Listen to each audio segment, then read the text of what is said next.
बंदौत गुरुपद कंज कृपा सिंधु नर रूप हरि महामोतम पुन जासु वचन रवि करनी गुरु पैया लागू नाम लखा यदि जुरे। ये मैंने कल भी सुना है, पुनः याद दिलाता हूं क्योंकि आपको याद रहे कि गुरु से प्रार्थना क्या करनी है।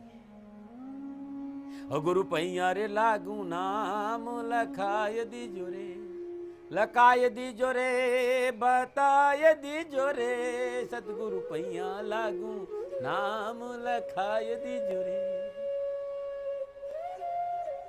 जन्म जन्म का सोया मेरा मनवा, हे सब धन्य मार जगा यदि जोरे, सतगुरु पैया लागू नाम लखा यदि जोरे। जीव प्रार्थना करता है प्रभु से कि नाम का बोध हो, शब्द का बोध हो, आनंद का बोध हो, ध्यान का बोध हो, परमानंद का बोध हो। प्रार्थना करता है, याचना नहीं।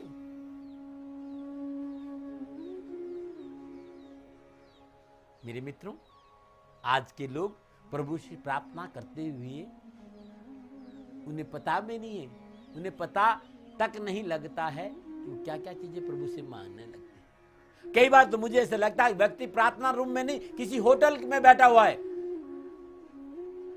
और होटल में बैठे हुए परमात्मा से नहीं, किसी बैरे से, वेटर से अपनी मनपसंद चीजें मांगने आ रहा है या उनका ऑर्डर दे रहा है। होटल में जैसे वो प्रार्थना रूम में नहीं बैठा है, वो किसी होटल में बैठा हुआ है और होटल की टेबल पे बैठे बैठे जैसे बैरा को ऑर्डर देता ना कि वो लेके आ जा, वो लेके आ जा, वो लेके आ जा, वो दिला के वो लेके, ऐसे ही मुझे लगता है कि व्यक्ति मंदिर में न बैठकर उस होटल में बैठकर टेबल पे बैठकर भगवान को नहीं किसी बैरा को ऑर्डर दे रहा है। लेकिन मैं आप लोगों से एक बात बताना चाहता हूं कि परमेश्वर कोई बैरा नहीं है। जो आपके टेबल पर आपकी मन पसंद की चीजों को आपूर्ति कर देगा, वो तो अखिल ब्रह्मांड का स्वामी है, उसके लिए सभी समान है। उसने एक सनातन व्यवस्था बना रखी है जिसके अनुरूप सबको निजगत कर्मों का फल उपलब्ध हो जाता है। शुभ कर्मों का फल अच्छा और अशुभ कर्मों का फल बुरा मिलता है। हमारे अनुकूल या प्रतिकूल परिस्थितियां परमात्मा नहीं बनाता है। प्रतिकूल परिस्थितियां या अनुकूल परिस्थितियां परमात्मा नहीं बनाना, वो तो सब पर अनुग्रह करने के लिए हमेशा तैयार, वो तो दया करने के लिए, कृपा करने के लिए हमेशा तैयार है। हमारे पास जो प्रतिकूल और अनुकूल परिस्थितियां हैं वो हमारी अपनी वजह से है।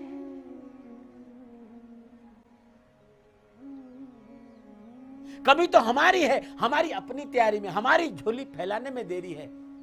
उसकी अनुकंपा की बरसात तो निरंतर होती रहती है। इसलिए प्रभु से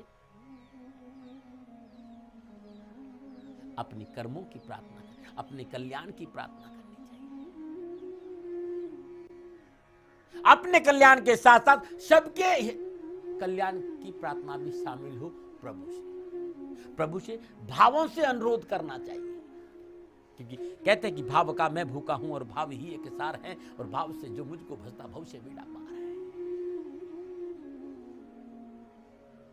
क्योंकि प्रार्थना ही हमें प्रभु तक ले जा सकती है, और प्रार्थना जिस तल की होगी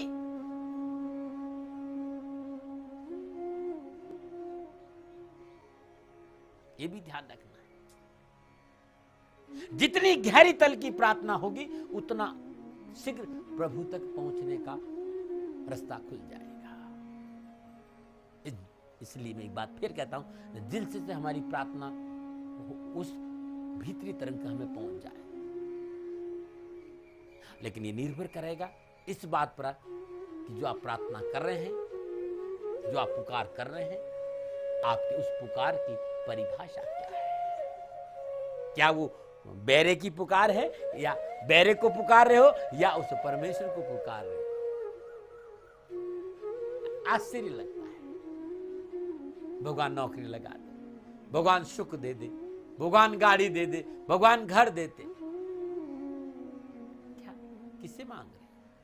क्या उसको नहीं पता है कि तुम्हें क्या चाहिए?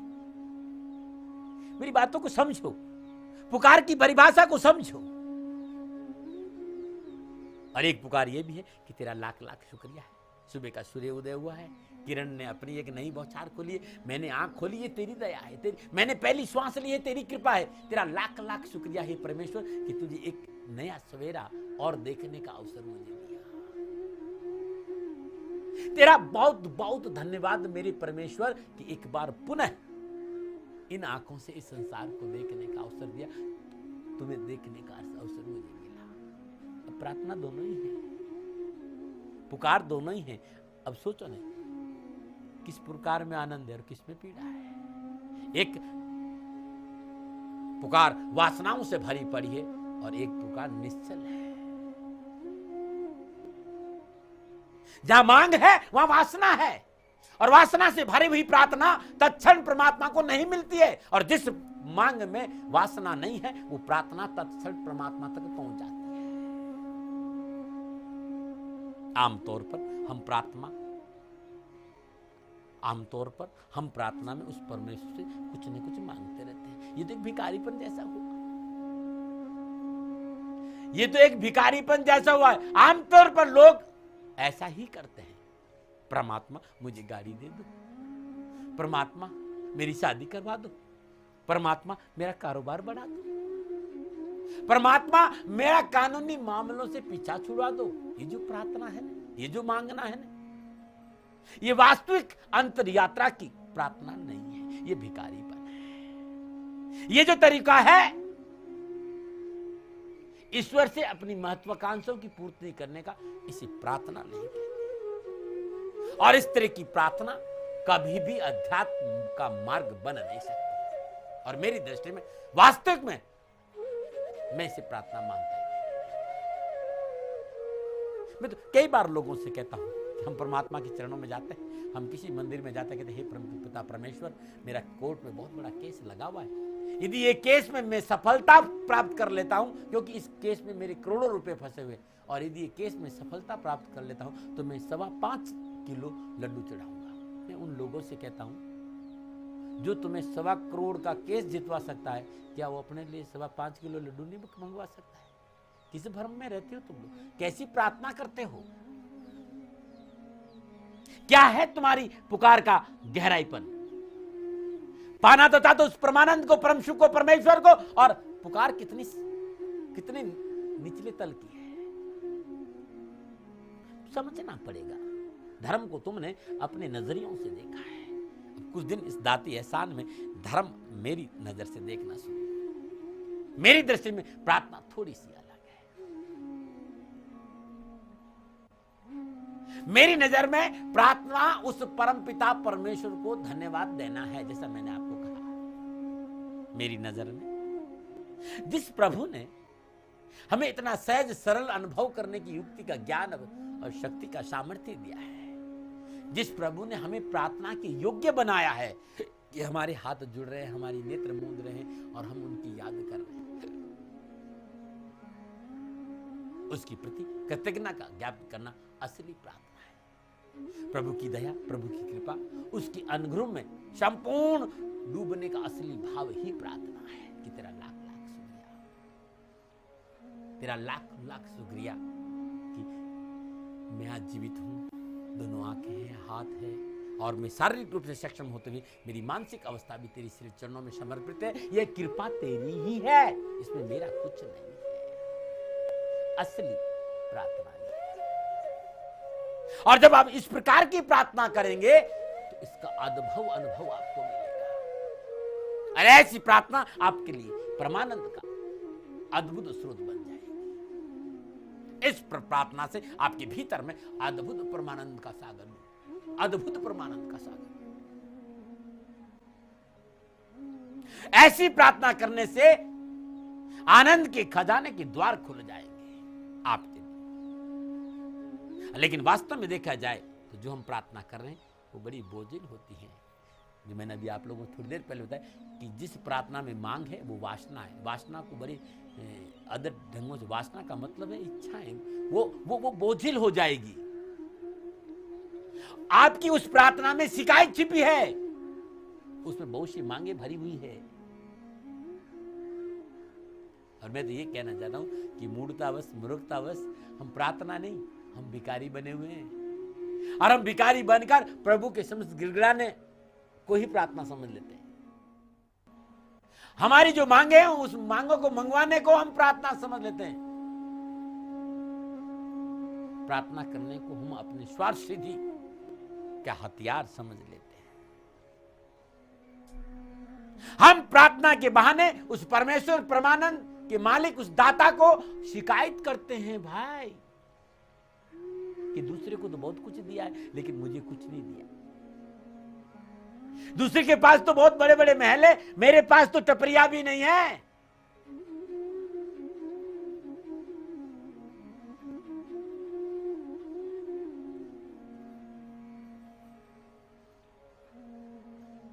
मैं कई बार एक कोट किया करता हूं कि उसको भगवान ने बहुत कुछ धन दिया क्योंकि उसका विश्वास भगवान में था। मैं कोट करता हूं और आप इस कोट को याद रखना। मैं लोगों से कहता हूं कि इस व्यक्ति को बहुत ज्यादा धनाढ्य बनाया क्योंकि उसका विश्वास भगवान में था। लेकिन दाती महाराज को भगवान ने कुछ नहीं दिया क्योंकि भगवान को मेरे पर विश्वास था। मेरी बात को बड़े ध्यान से समझ। मैंने कहा ना कि दाती एहसास हृदय के भावों को लेकर आया हूं, कुछ मांगने नहीं आया हूं, कुछ देने आया हूं। और मांगना खाली ये चाहता हूं कि निराशा के भाव को छोड़ दो, आंखों में तड़प को हटा दो, प्रेम की गहराई बहने दो, रहो मेरे साथ, भीतर की सारी कुंठा को तिरोहित कर दूंगा।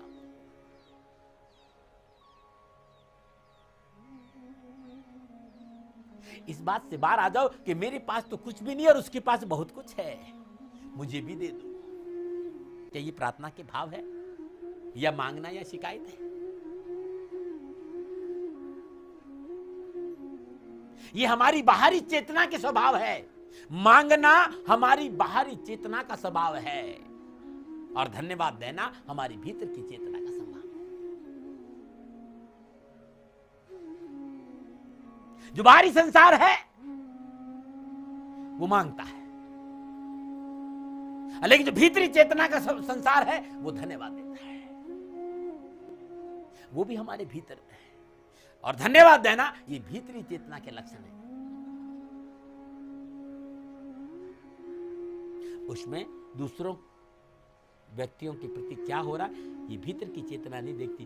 भीतर की चेतना देखती कि दूसरा व्यक्ति गिलास भर के पानी पी रहा, उसकी प्यास बुझ रही है, तो जिसकी चेतना परमात्मा के प्रति सकारात्मक हो वो बहुत प्रसन्न होगा, कम से कम इसकी प्यास तो बुझी। सोच को बदलना होगा कि गिलास आधा भरा है या गिलास आधा खाली। हम ऐसे भी कह सकते हैं कि गिलास आधा खाली, और हम ये भी कह सकते हैं कि गिलास आधा भरा हुआ है।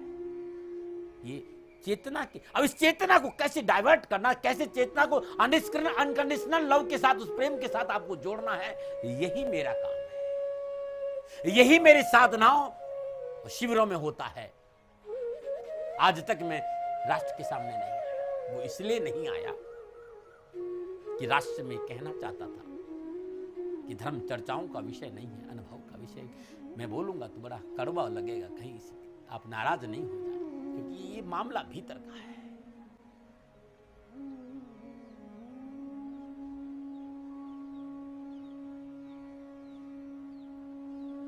भीतर की चेतना के लक्षण बहुत अद्भुत है। वो दूसरों को प्रसन्न देखकर प्रसन्नचित्त होता है। वो ये नहीं देखता है, वो तो अपने हृदय की दुनिया में सदैव विचरण करते हुए प्रभु को धन्यवाद देता है, उसकी कृपा के आनंद को महसूस करता है। वो सदैव प्रभु से प्रार्थना करते, प्रभु की भक्ति के आनंद में रहता है।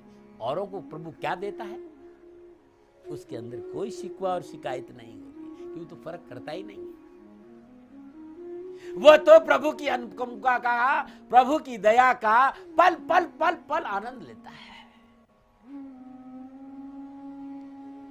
क्योंकि ये बाहरी चेतना का मामला है जो दूसरों को देता है, क्योंकि बाहरी चेतना में मन काम करता है और मन बहुत चलाए माने। अरे ये मन मतंग माने नहीं जब लग दगा न खाए, जैसे विधवा स्त्री गर्भ रैया पछताए। मन मतंग माने नहीं जब लग दगा न खाए और जैसे विधवा स्त्री गर्भ रैया पछताए। मन बहुत मन है, कभी ये राजा बन जाता तो कभी ये भिखारी बन जाता है।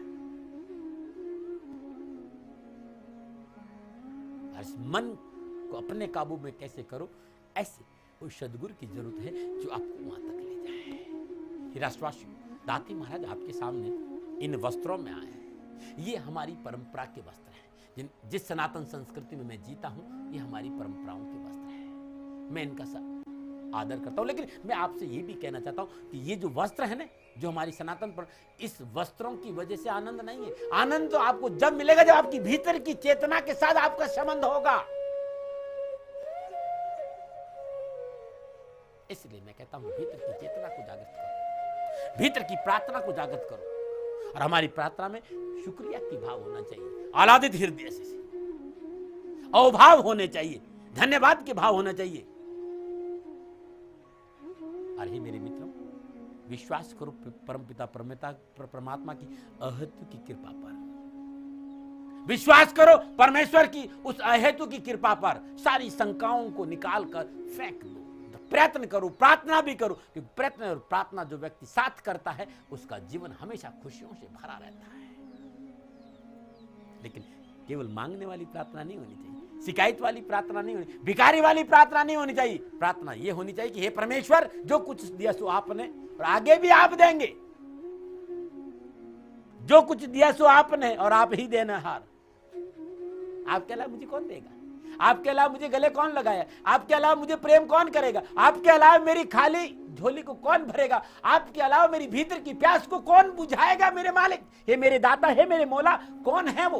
आप ही हैं। और मुझे क्या मालूम मेरे मालिक, हे मेरे परमेश्वर, हे मेरी सरकार, हे मेरे मौला, हे मेरे भगवान, मुझे क्या मालूम है कि मेरा भला किसमें है? मुझे क्या मालूम है मालिक कि मेरा किसमें लाभ है और किसमें हानि है? और मुझे क्या मालूम है कि मुझे कितना चाहिए और कितना नहीं चाहिए?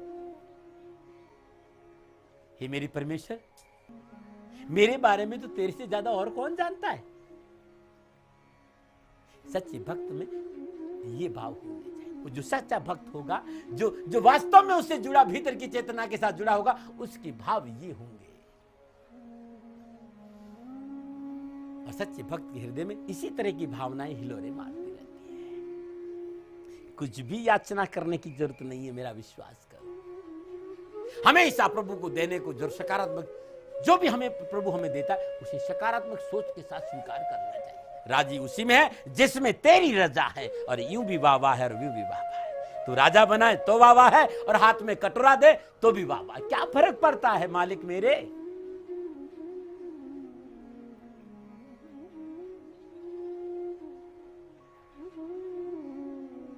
जो प्राप्त हो जाए, ईश्वर के प्रति आभार प्रदर्शित जरूर करना चाहिए। जो नहीं मिला, जो नहीं प्राप्त हुआ, उसके लिए अंदर से ईश्वर के प्रति आक्रोश और शिकायत कभी नहीं होनी चाहिए।